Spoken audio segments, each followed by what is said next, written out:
Les ministres des Affaires étrangères des pays de l'AES rendent compte de leurs travaux au président du Faso.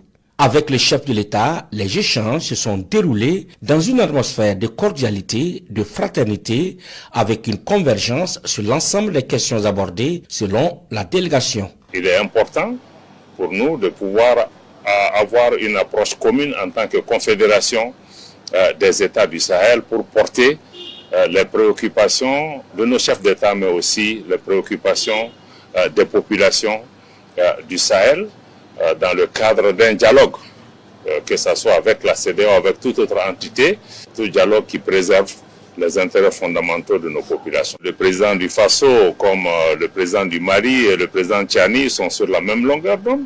Au nom de ses pairs, il a apprécié le travail qui est en cours.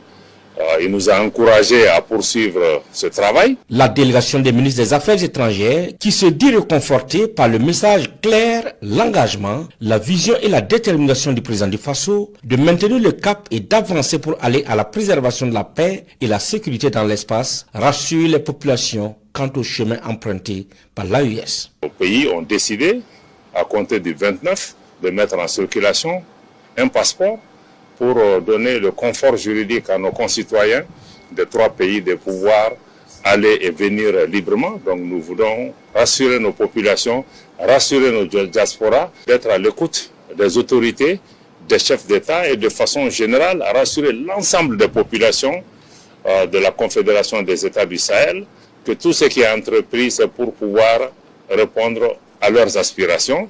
Cette rencontre de Ouagadougou, dont le point est fait ici au président du Faso, a pour objectif essentiel de s'accorder sur le contenu à mettre sur la table pour discuter des relations entre la Confédération des États du Sahel et la CEDEAO, un an après la sortie de l'AES de cette organisation, pour pouvoir gérer la suite de ce retrait.